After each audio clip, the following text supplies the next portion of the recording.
ጤና ይስጥልን ተመልካቾቻችን እንዴት ናችሁ? ተወዳጁ ሀገሬ ዘጋቢ ፕሮግራም በፋና ሚዲያ ኮርፖሬሽን እንደገና ለእይታ ሊቀርብ ነው። እንግዲህ ከ20 ዓመታት በፊት ብዙዎቻችን በተለያየ እድሜ ክልል በተለያዩ ሁኔታዎች ሆነን ሀገሬን በፍቅር በጉጉት ስንከታተለው ነበረ። ሀገሬን እንግዲህ በዋናነት ከመጀመራችን በፊት ሀገሬን የሚያስታውሱ ዝግጅቶችን ወደ እናንተ ያቀርብን ያሟሟቀን እንቆያለን ማለት ነው። ዛሬ እንግዲህ ቀደም ሲሉ በነበሩት ዓመታት የሀገር ያዘጋጅ ከነበሩ የቀድሞ ባልደረቦች ጋር አብረን ቆይታ እናደርጋለን። እስከ ዝግጅታችን ፍጻሜ ድረስ አብራችሁን ቆዩ። አመሰግናለሁ እንግዶቼ፣ እንኳን ደህና መጣችሁ። ሀገሬን ለመስራት ምን አይነት ቅድመ ዝግጅት ታደርጋላችሁ? ሀገሬ ሲሰራ ለየት ይላል። ከቅድመ ዝግጅት ጀምሮ የቅድመ ቀረጻ ጥናት ስካውቲንግ የሚባለው ፊልድ ይወጣል ወደ ተመረጠው ቦታ ላይ። እንግዲህ ከውል ጋር የተያያዙ ከብዙ ነገሮች አሉ። እነሱ ካለቁ በኋላ ወደ ሙያ ወደ ስራው ሲገባ ስካውቲንግ ይወጣል። ስካውቲንግ ምንድነው? የቅድመ ቀረጻ ጥናት። ካሜራማኑና አዘጋጁ ሆነው ይሄዳሉ። የሚሰራውን የባህል አይነት ይወስናሉ። ከሚመለከታቸው የህብረተሰብ ክፍሎች ጋር ይነጋገራሉ። እዛ ባህል ላይ ምን ኢንግሪዲየንቶች አሉት? ከሀገር ሽማግሌዎች ከባህል ሰዎች ጋር ቁጭ ብለው ኤ ቱ ዜድ ባህሉን የማጥናት ስራ ይካሄዳል። ምን አይነት ቀረጻ በምን አይነት ጊዜ ይካሄዳል? ምን ያስፈልጋል? ከሚወሰዱ የቀረጻ ጥበቦች ጀምሮ እስከ ፋይናንስ ድረስ ሀገሬ ዶክመንተሪ ላይ የምታዩቸው እርዶች፣ ባህሉን ማድመቂያ ሰረሞኒዎች በሙሉ ተሰርተው ነው ከዋልታ ራሱ እንትን አድርጎ ነውና ያ ሁሉ ምንድነው የሚያስፈልገው? ለዋናው ቀረጻ ስንሄድ ምንድነው የሚያስፈልገው የሚለው የቅድመ ቀረጻ ጥናት ይሰራል። እስከ 1 ወር ሊፈጅ ይችላል። ካሜራ ይያዛል። ካሜራ የሚያዘው ለምንድነው? በኋላ ላይ የማይገኙ የባህሉ አካል የሆኑ ምስሎች ድንገት ኢቨንቶች ከተገኙ እነሱን የመቅረጽ ነገርም ለማካሄድ ይኬዳል ማለት ነው። ተመልሰሽ መተሽ ቀጥታ ወደ ቀረጻው እንትን አይደለም ትሄጂው። አዲስ አበባ ዩኒቨርሲቲ ሊሆን ይችላል፣ ሌሎች ባህሎች እንትን ይችላል። በዛ ባህል ዙሪያ የተጻፉ መጽሐፍት ካሉ እነሱን ሪቪው የማድረግና ስክሪፕትሽን ቀድመሽ የማዳበር ስራዎች ይሰራሉ ማለት። ከዛ በኋላ ነው ወደ ቀረጻ እንደገና የሚወጣው። ለቀረጻ የምንሄድበትና ለጥናት የምንሄድበት ጊዜ ሊለያይ ይችላል። በተለይ ኤሪያል ሾቱ አብዛኛውን ጊዜ ጥናቶች አካባቢው ግሪን ወይም በሰብል የተሸፈነበት ወቅት ላይ የሆነ እንደሆነ አስቀድመን ለዶክሜንታሪው ግብዓት የሚሆኑ ምስሎችን ያኔ እንወስዳለን። ይሄ ትልቅ ጠቀሜታ ነው ያለው። በኋላ ዶክሜንታሪውን በምንሰራ ጊዜ ከዶክሜንታሪው መነሻ 3 ደቂቃ ፕላስ ኦር ማይነስ 5 ነው የምንለው ወደ 4 ደቂቃ አካባቢ የሚሆነው አካባቢውን የሚያስተዋውቅ ነው። አካባቢውን ለማስተዋወቅ ወቅቱን የጠበቀ ጊዜውን ሰዓቱን የጠበቀ ቀረጻ እናካሄዳለን። ስለዚህ በጥናቱ ጊዜ የሚካሄድ ነው ይሄ። ቀጥሎ የሚመጣው ነገር በኋላ ቀረጻው ሲካሄድ የሚያስፈልገውን ባጀት ወስነን ለመምጣት ነው። ከትንሿ ይዛ አካባቢ ባህሉ የሚጠይቀውን ነገር የምግቡ አይነት ሊሆን ይችላል፣ የከብቱ ዋጋ ሊሆን ይችላል። ይሄን ሁሉ አስልተን አጥንተን ባህሉን አጥንተን ባህሉ ብቻ አይደለም አስቻለው ባህሉን ብሏል የሚሰራውን ዶክሜንታሪ ባህል ለባህሉ የሚያስፈልገውን እያንዳንዱን ማቴሪያል ዋጋ የገበያ ዋጋ አብረን ነው የምናጠናው። ያን የገበያ ዋጋ ይዘን ከመጣን በኋላ ከኃላፊዎቻችን ጋር ምክንያቱም ታምኖብን ነው የምንሄደው። ስንመለስ ባቀረብነው ዋጋ መሰረት ባጀቱ ይፈቀዳል። ስለዚህ የባጀት ጥናት ይደረጋል። የጊዜና የቦታ ጥናት ይደረጋል። የት ላይ በምን ሰዓት እንዴት ነው የምንቀርጸው የሚለውንም ያኔ ነው የሚጠናው። በቅድመ ጥናት ነው፣ ቅድመ ቀረጻ ጥናቱ ላይ ነው። ከዛ በኋላ ትሪትመንት ፕላኑ በተሟላ መልኩ የሚዘጋጀው እዛ በኋላ ነው። በቃ ከዚህ ቀን እስከዚህ ቀን ጉዞ፣ ከዚህ ቀን እስከዚህ ቀን እዚህ ቦታ ቀረጻ፣ ከዚህ ቀን እስከዚህ ቀን እንዲህ ያልን ነው የምናዘጋጀው እና እያንዳንዱ መጀመሪያ ቅድመ ቀረጻ ጥናቱ ላይ ያለቀ ስለሆነ አብዛኛው የዶክሜንታሪው ስራ የሚያልቀው በቅድመ ቀረጻ ጥናቱ ላይ ነው። ባለሙያዎች ይጠየቃሉ፣ የአካባቢው ሰዎች ይጠየቃሉ። አስቀድመን ጠይቀን ነው ኢቭን ኢንተርቪው የምናደርጋቸውን ሰዎች ሁሉ ለይተን ነው የምንመጣው። በእርግጥ አንዳንዴ በባለስልጣናት ምናምን ሲሆኑ ተቀያይረው ሊቆዩን ይችላሉ። ግን ሰው የመቀየር ካልሆነ በቀር አብዛኛው በቅድመ ጥናቱ ላይ ያልቃል። ሙሽራዋና አጃቢዎቿ እንዲህ በደመቀ አጀብ ወደ ጎጆ ሲጠጉ ከሙሽራው አጃቢዎች መሃል በባህላዊ ጭፈራ ችሎታቸው የላቁ አንድ ወይም ሁለት ወንዶች ከአጀቡ ነጠል ብለው በመውጣት በተለየ አኳኋን እየደነሱ ሙሽራዋንና አጃቢዎቿን አቀባበል ያደርጉላቸዋል። ከሀገሬ በኋላ የተቀላቀልነው ወደ ሚዲያ የተቀላቀልነው አዘጋጆች የሆነ ፕሮግራም ለመስራት ወደ አዳዲስ ቦታዎች ስንሄድ የሚሰማን ስሜት አለ። አዳዲስ ቦታዎችን፣ ባህሎችን ለማየትና ሀገሬን ስትሰሩ ወደ መስክ ስትሄዱ የሚሰማችሁ ስሜት ምንድን ነው ለእናንተ? የሀገሬ ዶክመንተሪ ትዝታን ውስጥሽ ነው የሚቀረው። ብረት ድስትና መክተፊያ ሳይቀር ጭነን ነው የምንሄደው። ፓስታ መኮሮኒ ይገዛል፣ ድንኳን ይዘን የምንሄደው። የሀገሬ የፊልድ ጃኬቱ፣ ሱሬው፣ ጫማው ሁሉ ይለያል። ቲም ወርክ ነው አይደለ? የሚዲያ ስራ እንዳጠቃላይ የሀገሬ ግን ይለያል። ካሜራማኑ ስክሪፕት ላይ የሆነ ነገር እንዲህ ብትለው ይሄን ነገር ብትል ሲልሽ ትሰሚያለሽ። ሾፌሩ መኪና ብቻ አይደለም የሚይዘው፣ አንግል ይመርጥልሻል። ቀረጻ ከዚህ ቦታ ላይ ይሄን እንደዚህ ብንወስደው ብሎ አንግል እስከ መምረጥ ይደርሳል። እና ሁሉም በሁሉም ስራ ኢንቮልቭድ ነው፣ ቲም ወርክ ነው እና ትዝታው ከባድ ነው። ወደ ኋላ እንመለስበታለን። ጌጡ አዎ እንግዲህ ወደ ቦታው ስንደርስ ቅድም እንዳልነው አስቀድሞ ቅድመ ቀረጻ ጥናቱ ላይ ስለነበረ ብዙ ጭንቀት የለውም። በዛ መሰረት ይሄዳል ብለን ስለምናስብ ስንነሳ ከዚህ የሚያስፈልጉ ማቴሪያሎቻችን ለጉዟችን፣ ለምግባችን፣ ለምናችን የሚያስፈልገውን ነገር ሁሉ አዘጋጅተን ነው።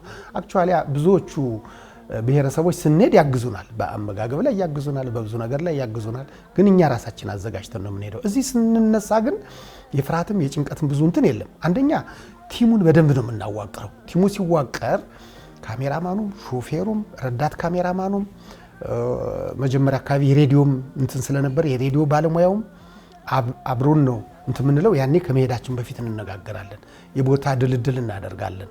በተለይ ወደ ኋላ የቀሩት እንትኖች ላይ ስንሄድ ለየት ያለ ነበረ። የደቡብ ኦሞ ነው አይደለም? የደቡብ ኦሞ ላይ አስቸጋሪ ቦታዎች ነበሩ። 4 ቡድን ነበር የተዋቀረው። ከአራቱ ቡድን አንደኛው ቡድን ከባድ፣ ሁለቱ ቡድኖች ከባድ እንትኖች ነበሩ የሚካሄድባቸው። አብዛኛውን ጊዜ ካሜራ ያልደረሰባቸው ጉዞቸው ሩቅ የሆነ የእግር መንገድ የሚጠይቁ እንዲና ስንመድብ እንደዚህ አይነት ጭንቀት ነበረ። ቅድም አስቻለው እንዳለው በቂ ሹካ አለ፣ በቂ ማንኪያ አለ፣ በቂ ብረት ድስት አለ፣ ሁሉም ነገር አለ። የምንበላበትን የምንተኛበትን ፍራሹንም ይዘን ነው የምንሄደው፣ ድንኳናችንም ይዘን ነው የምንሄደው። ጫማችን ተዘጋጅቶልናል፣ ጃኬታችን ተዘጋጅቶልናል። ኤቭሪቲንግ ሁሉም ነገር ሙሉ ነው የነበረው ያኔ። በመስክ ስምሪት ወቅት እንግዲህ ሄዳችሁ የምታዩቸው ነገሮች አሉ፣ እናንተ የምትመለከቷቸው የምትይዟቸው ነገሮች የምትይዟቸው ማስታወሻዎች አሉና በትክክል ያያችሁትን ያስተዋላችሁትን ለተመልካች አድርሰናል ብላችሁ ታስባላችሁ? በሚገባ እንደውም መተው አየር ላይ ከመዋሉ በፊት ይገመግማሉ የሚመለከታቸው የብሔረሰብ ክፍሎችና የራሳቸው እስከማይመስላቸው ድረስ ተመስጠው ነው የሚከታተሉሽ የነበረውና አሁን የደቡብ ኦሞ ሶስተኛ በሶስት ዋና ዋና ፌዞች ነው የተሰራው። የሀገሬ መጀመሪያ ላይ የነበረው የነ አፋር፣ ጋምቤላ፣ ቤኒሻንጉል የተሰራበት እነ ታደሰ በላቸው የነበሩበት ነበረ። እኔ ወደ ዋልታ ስመጣ እነ ስለሺ ሽብሩ በቴሌቪዥን ብቻ ነው የምናውቃቸው እነ ኃይለ ገብርኤል ነበሩና እነሱን መገናኘት በራሱ አንድ ትልቅ ነገር ነበር። ከነሱ ጋር ስለ ፊልም ማውራት ትልቅ ነገር ነው። በስም ነው የምናውቃቸው የነበረውና የመጀመሪያ ሁለተኛ ዙር ላይ የነበረው የጠቀመን እዚሁ ማዕከላዊ ኢትዮጵያ አካባቢ ጋር እኔ አሁን ከየም፣ ጉራጌ፣ ስልጤ፣ ቀቤና ማረቆ አካባቢ 1-5 የዚህ አጋጣሚ አርታኤ በአምሳሉ የቀረጸኝ ኤዲተሬም ጭምር ጌጡ ጋር ዛሬ አብሬ መቀመጤ ደስ ብሎኛልና አጎራባች ዞኖች ላይ ነበር እሱ ሀዲያ፣ ከምባታ ወደዛ አካባቢ ነበርና ያ አንደኛ የከተሜነቱ እንትን አለ። ህብረተሰቡም ለባህሉም ለሚዲያውም ለስራውም ቅርበት አላቸው። ኢዝሊ ትግባቢያለሽ፣ አንደርስታንድ ያደርጉና ወዲያው ምትዩን ነገር ያደርጋሉ። የሶስተኛውና የመጨረሻው ዙር ላይ የነበረው ግን ከባድ ነበር። አይ ቲንክ 51 ቀን እናንተኛ አንጋቶም ሆናችሁ 51 ቀን ገደማ ነው ወደ ሙርሲ፣ ቦዲ፣ ዲሚ አካባቢ ነበር የኔ ቲም የነበረውና ሁለቱ ናቸው እጅግ አስቸጋሪ። ደቡብ ውስጥ ሆኖ ከደቡብ ደግሞ እስከ 45-50 ዲግሪ ሴንቲግሬድ የሚደርስበት ሙቀት የነበረ ጊዜ ከሙርሲ መልስ ቆዳችን ራሱ እዚህ ሲገባ መላላጥ ጀመረ። የሙቀቱ እንትን ማለት ነው። ያለመዳችሁ የአየር ሁኔታ ያለመድሽው የአየር ሁኔታ ነው። ባህሉ አልለመድሽውም። እዚህ ላይ አትግባቢም።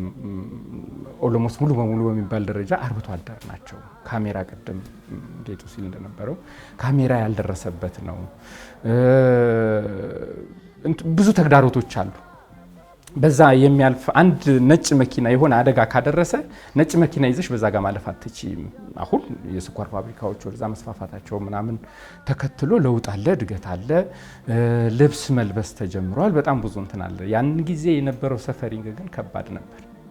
መልካም አቶ ጌጡ፣ የተወሰኑ ነገሮች ተሸራርፎ የሚቀሩ ነገሮች ይኖራሉ። እንግዲህ ምንድነው አሁን የምናወራው ከዛሬ 15 ዓመት 20 ዓመት ወደ ኋላ ብለን አይደል? ያኔ ዋልታ በራሱ የራሱ የሆነ አውትሌት የለውም፣ ማሰራጫ የለውም። የሚያሰራጨው በኢትዮጵያ ቴሌቪዥን ነው። የኢትዮጵያ ቴሌቪዥን ደግሞ ዶክሜንታሪ ወይም የትኛው እንትን ሲተላለፍ የራሱ የሆነ ሕግ ነበረው፣ የኤዲቶሪያል ፖሊሲ ያለው።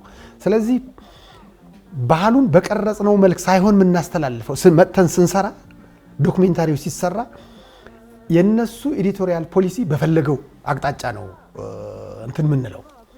ለምሳሌ አሁን አንድ ብሔረሰብ እንበል የኔን ባወራ እኛንጋቶን ብሔረሰብ ላይ ከብት ሲያርዱ እንደኛ ጥለው ምናምን እንትን አድርገው ማረድ አይደለም።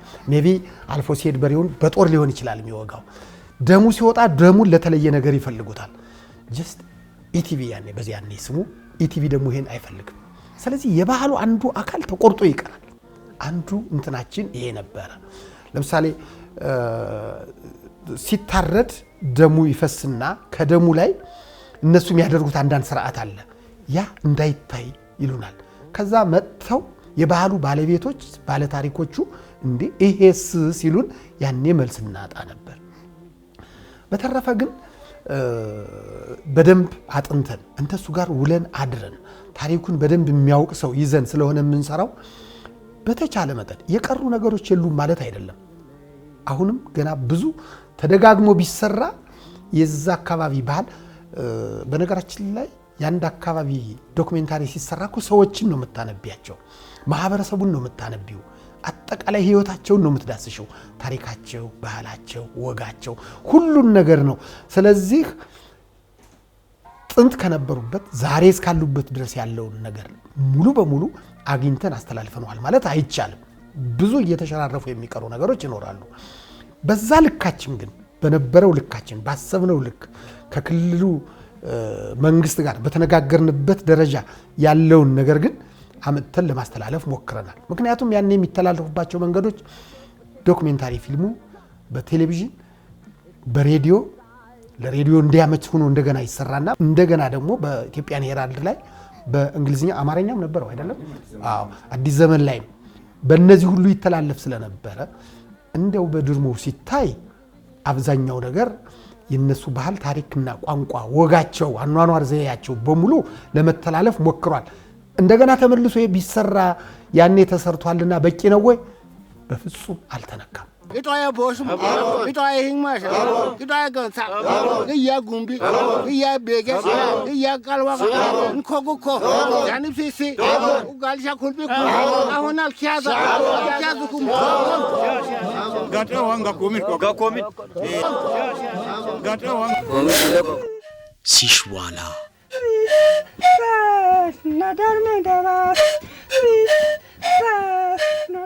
ሲሽዋላ ቀደምት የማኦ ህዝቦች መጠሪያ ነው። የማኦ ህዝቦች ለዘመናት ከተለያዩ ህዝቦች ጋር አብረው በመኖራቸው ምክንያት ጥንታዊና ቱባው ባህልና ወጋቸው፣ እምነትና ስርዓተ አምልኳቸው፣ የሰርግና የሐዘን ስርዓታቸው በሌሎች ህዝቦች ባህል እየተዋጠ የደበዘዘ ቢመስልም ዛሬም የማኦ ህዝቦች የማንነት መገለጫ ባህል አላቸው።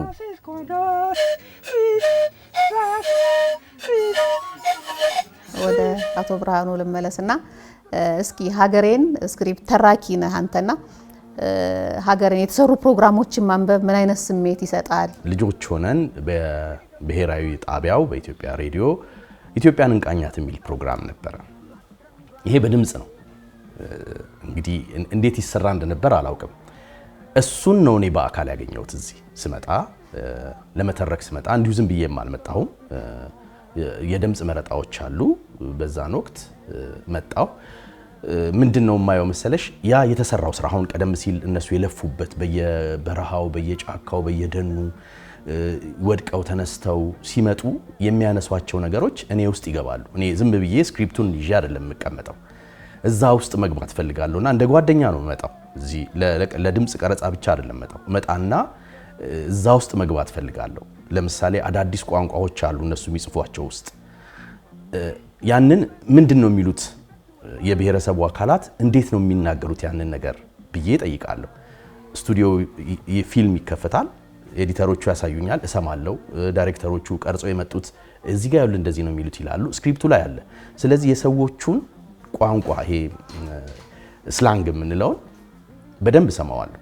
ከዛ እንደነሱ ለመናገር ማለት ነው አደርገዋለሁ። እንደሱ የመጣውን ስክሪፕቱን የሚያዛንፍብኝ ነገር ካለ እቀይረውና ለዳይሬክተር ወይንም ለስክሪፕቱን ለጻፈው ለነሱ ሄጄ አሳያለሁ።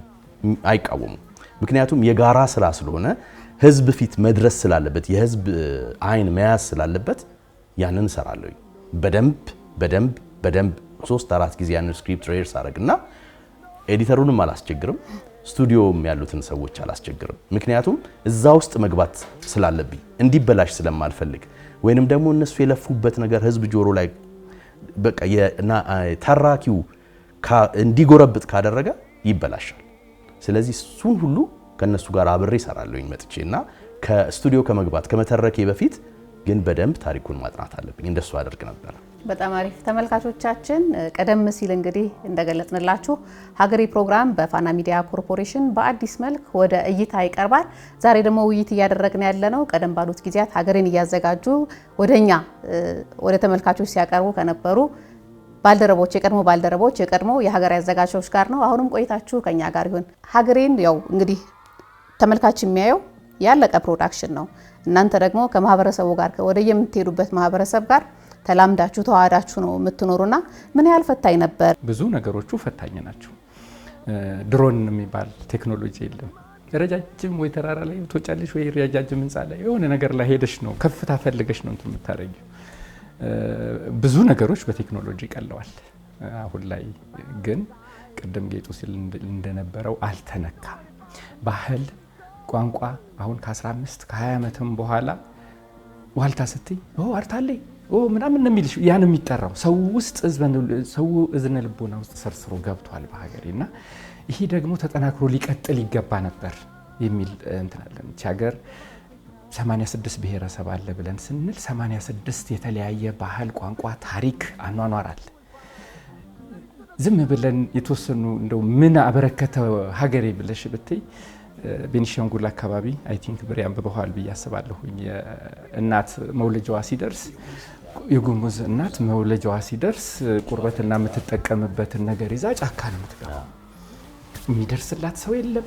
ራሷ ወልዳ ራሷ ጨርሳ ልጁ እንትን ከሆነ በኋላ በሆነ ሰረሞኒ ማንጻት የሚባል እንትን ተደርጋ ነው ወደዛ የምትመጣው። ዛሬ እናቶች እንዴት ነው ሆስፒታል ላይ የሚወርዱት?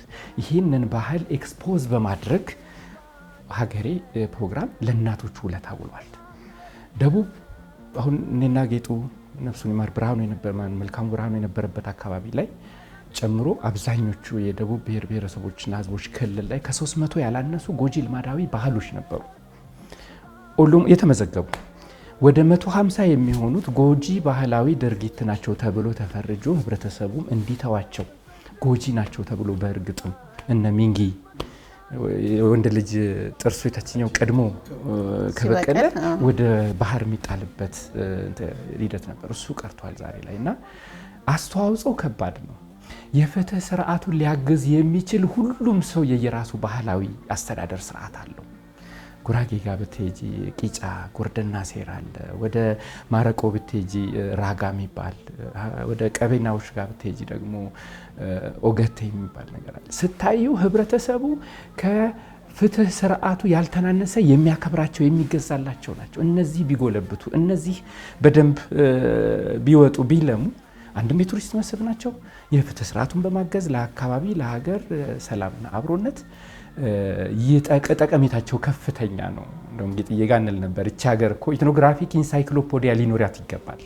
ሪች ናት ባህል ላይ። ይሄንን ብቻ የቱሪስት እንትን አድርጎ መጠቀም ይቻላል። ትኩረት መጀመሪያ ላይ በነበረው ግለት አይደለም ለሀገሬ የተሰጠው። ቀስ እያለ ሲቀር ወደ ጥራት ጋራ ኮምፕሮማይዝ የሚያስደርግሽ ነገር መጣ። ወደ መጨረሻ አካባቢ ያለ ስካውቲንግ ያለ ቅድመ ቀረጻ ጥናት የቀረጻ ቡድኑ ብቻ እንዲሄድና ቀረጻ እንዲደረግ ያን ጊዜ ምን ይሆናል ማለት የሬዲዮ አዘጋጅ ይሄዳል፣ ፎቶግራፈር አብሮ ይሄዳል፣ ረዳት ካሜራማን ይሄዳል።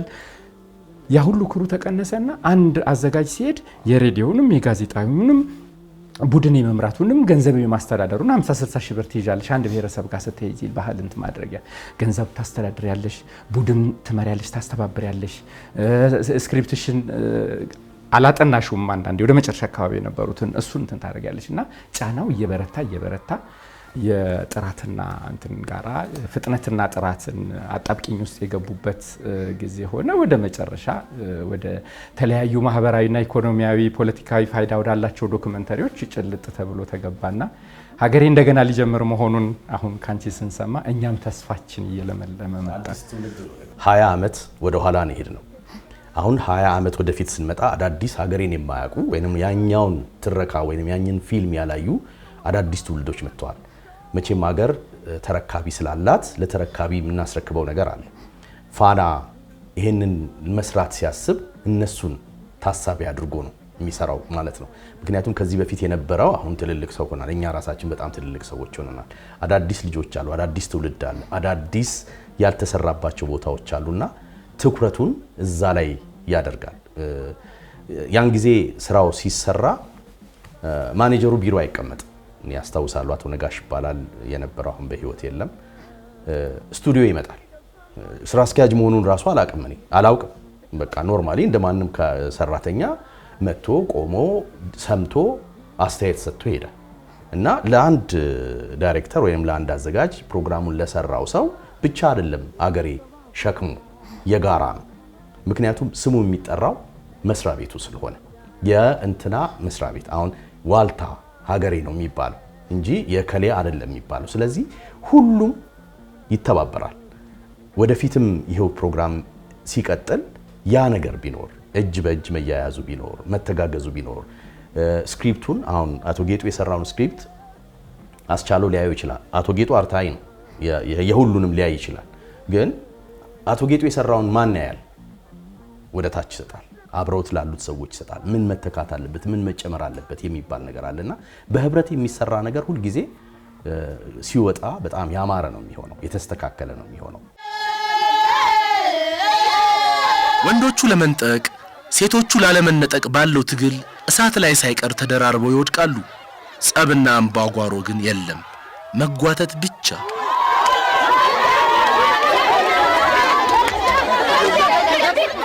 በዚህ ሁሉ ትግል ሙሽራዋን ያዘለቻት እጆቿን አቆላልፋ አለቅም ስትል ሚዜዎቹ ለማስለቀቅ ሲታገሉ ሙሽሪቷ አቡኔ ትደክማለች።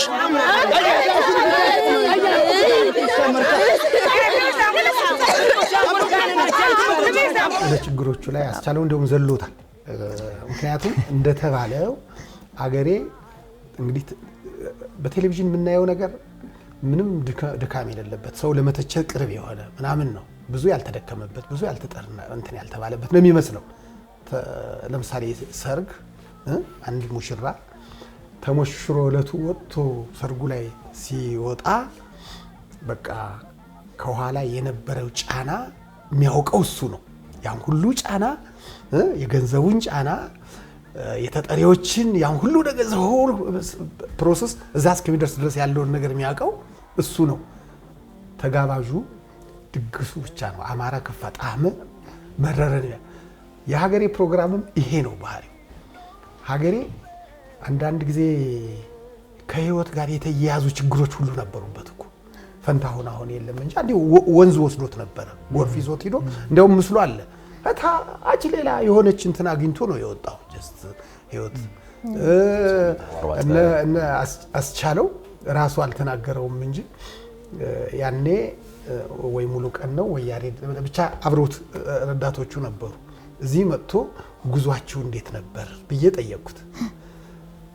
ቃሉን ሳያወጣው እንባው ነው የመጣው። ትልቅ ሰው ነው አስቻለው። እንባውን ዝርግፍ ሲያደርገው ደነገጥኩ። ምን ገጥሞት ነው? አዎ ምን ገጥሞት ነው? ይሄን በኋላ ያወራዋል እሱ። እንኳን እሱ ሁላችንም ደነገጥን። ከአንድ ትልቅ ሰው አዘጋጁ ነው ቡድን መርቶ ምናምን የሄደ የሀገር ያዘጋጅ ሲመለስ የቃል ሪፖርት በኋላ የጽሁፍ ሪፖርት ነው የሚቀጥለው። የቃል ሪፖርቱን በእንባ ሲያስቀድሞ ሲያቀርብልሽ ያስደነግጥሻል። ስቻለው ነገር እኔ ጉዳይ አሁንም ስሜታዊ እያደረገ ነው። ምንድነው? ሁለተኛው ዙር የሀገሬ እንትን ፈታኝ ነበረ። አየር ጸባዩ ፈታኝ ነው። ገጠመኞች አሉ፣ የተለያዩ አይነት ገጠመኞች። አንዱ ብሔረሰብ ጋር እየሰራን የነበር በሬ ይታረዳል። በሬ ታርዶ ሞራ ይነበባል። የሀገር ሰላም ሞራ መነበብ ማለት የበሬው ሞራ ይዘረገፋል፣ ሆዱ እንትኑ ማለት ነው። ከዛ ሽማግሌዎች አሉ ይሄን የሚያነቡ። ኦኬ ባህላዊ ተነብዩ ናቸው። መተንበይ ነው። መልካም ጦርነት ይሆናል፣ ሰላም ይሆናል፣ ድርቅ ይሆናል፣ ሀገር ለምለም ይሆናል ነው እንትኑና ጥሩ የሆነ በሬ አንጀት እስከሚገኝ ድረስ ይቀጥላል መታረዱ። እና እኛ ሄደን በቅድመ ቀረጻ ጥናት ያስፈቀድ ነው አንድ ወይፈን በሬ ታረደ። ሲታይ አዩ ጥሩ አይደለም ተባለ። ይሄ በቃ ሀገር ሽማግሌዎች አኮርፎ እንደገና ሌላ መምጣት አለበት። እኛ ሌላ በጀት የለም። ሲነበብ ጥሩ አልሆነም። ጥሩ አልሆነም። እዛ በቃ ሌላ ግማሽ ቀን ስራ የተቋረጠበት ሌላ ድርድር። ይሄ እኛ ባህላችሁን ለመስራት ነው። እናንተ ለራሳችሁ እንትን ያረዳችሁት ቢሆን ኖሮ ትክክል ነው። ይሄ ግን እኛ ለዚህ ለቀረጻ ብለን ነው ብለናል። በፍጹም በቃ በስንት ግማሽ ቀን በፈጀ ድርድር በዛው በታረደው በሬ ስራው ተሰራ። በነጋታው ሰፈር ውስጥ ንብ ያነባሉ። ትንሽ በቀፎ ምናምን ትታሰርና እንትን ታደርጋለች። የገበያ ቀን ነው። ለካ ልጆች እዛ ሲጫወቱ እንትን ሲያደርጉ ያቺን የንብ ቀፎ የታሰረች በግ እንትን ስታደርግ ቀፎ ወድቋል። የ6 ዓመት ልጅ እንዲህ እብጥብጥ ብሎ ጤና ጣቢያ ተሸክሞት መጡ። እኛ ደግሞ እዛ አካባቢ ሌላ ስራ እየሰራ ነው። ከዛ ምንድነው ንቡ ተነካ፣ ልጁን ነደፈው። ቀጥታ ትላንትና እየነገርናቸው ነው ማት ያመጡብን የሚል ቻሌንጅ ነበረው። ስራ አቋርጠሽ ከዛ አካባቢ ለጊዜው ዞር እንድንል የተደረግንበት ሪዋርዱ ከባድ ነው። በህይወት ተረፈ ልጁ። ለጤና ጣቢያ ነቅለው ምናምን እንትን አድርገው ተረፈ። ልጁ ተርፏል። ግን ገና ሌላ ነገር ያመጡብናል የሚል አንዱ ቻሌንጅ ነበር። ይሄ የዛ ፊልድ እንትን ነው። የአፋር የሰርግ ስነ ስርዓት ከስፍራ ስፍራ አንዳንድ ልዩነቶች የሚታዩበት ነው። ይህ ሰርግ አይሳይታ አቅራቢያ አፋምቦ ቀበሌ የሚከናወን ሲሆን በሌሎች ቦታዎች የምግብ መሰናዶ ካየነው የተለየ መልክ የሚይዝበት ሁኔታ አለ። ተመልካቾቻችን ቆይታ ስታደርጉ የነበራችሁት ከቀድሞ የሀገሬ አዘጋጆች ጋር ነው። ሀገሬን መለስ ብለን እያስታወስን እንገኛለን። የዚህን ዝግጅት ተከታይ ክፍል ይዘንላችሁ እንቀርባለን። ክቡራትና ክቡራን ተመልካቾቻችን ተወዳጁ ሀገሬ ዶክመንተሪ ከፊታችን ማክሰኞ ህዳር 18 2018 ዓመተ ምህረት ጀምሮ በአዲስና በልዩ አቀራረብ ወደ እናንተ ይደርሳል። በየሁለት ሳምንቱ ማክሰኞ ከምሽቱ 3 ሰዓት ጀምሮ በፋና ፕላስና በሌሎች የዲጂታል አማራጮች በሚቀርበው ሀገሬ ዶክመንተሪ ከሀገራችሁ ድንቅ መስህቦችና ከብሔር ብሔረሰቦች አስደናቂ እንዲሁም ቱባ ባህሎች ጋር ተዋወቁ። ምርትና አገልግሎታችሁን አስተዋውቁ።